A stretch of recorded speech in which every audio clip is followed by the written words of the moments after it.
L'élection présidentielle camerounaise, elle prend une drôle de tournure.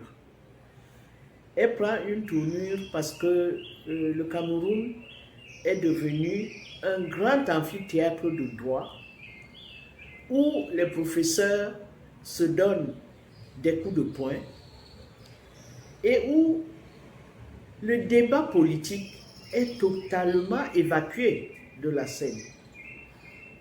On ne parle plus de ce qu'on veut faire du Cameroun.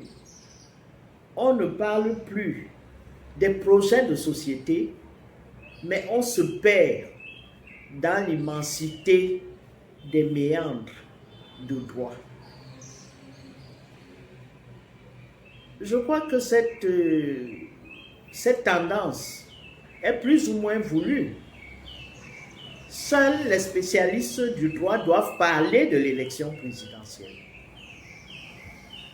Quoique Kamto ait dit qui sait à quoi il s'expose en boycottant les élections de 2020. Tout le monde était surpris. Tout le monde était surpris. Pourquoi fait-il ça? Un homme politique qui sait ce qu'il veut et qui sait où il va. Et qui avait dit à la sortie de prison, je n'irai pas. Contrairement à ce qu'il a dit, je continue la lutte, on va aux élections législatives et municipales. Ça n'a pas été le cas. Aujourd'hui, on est dans le droit.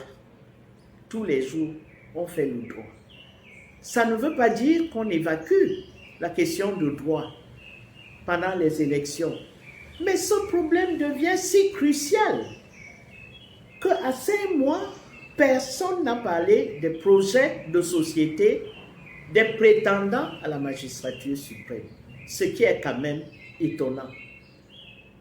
Ce qui est quand même bizarre. On est à un tournant. Est-ce là l'objet des élections? La primauté de ce qu'on doit faire? Des questions sur lesquelles on doit se pencher? Je ne crois pas. Mais l'avenir nous dira si les uns ou les autres ont raison. Mais ceux qui envoyaient tous les jours les gens de la formation qui a boycotté les élections, les envoyer sur les plateaux de télévision pour insulter ceux des partis politiques qui allaient aux élections, leur dire que comment, pourquoi vous ne voyez pas qu'il ne faut pas y aller? Jusqu'au jour où quelqu'un a dit que mais quand quelqu'un a boycotté l'élection, qu'est-ce qu'il vient faire sur les plateaux de télévision, surtout en cours de préparation des élections législatives et municipales? Alors, de les avoir traités d'idiots, de pas intelligents, maintenant on est bien content d'avoir eu ces gens sur lesquels on a versé l'opprobre pendant des mois et des mois à la télévision. La leçon de tout ça, c'est que il y a les élections, il y a des lois, bien sûr, elles sont là. Ce n'est pas aujourd'hui qu'on a découvert les lois. Dans toute dictature, la première des choses, c'est la fabrication des lois, nuit et jour. Et dans la jungle des lois, on paralyse tout le monde. C'est l'objectif de ces lois-là. Cette forêt de lois, cette jungle des lois, auquel on va se perdre encore pendant quelques mois, parce qu'on cherche la bonne solution.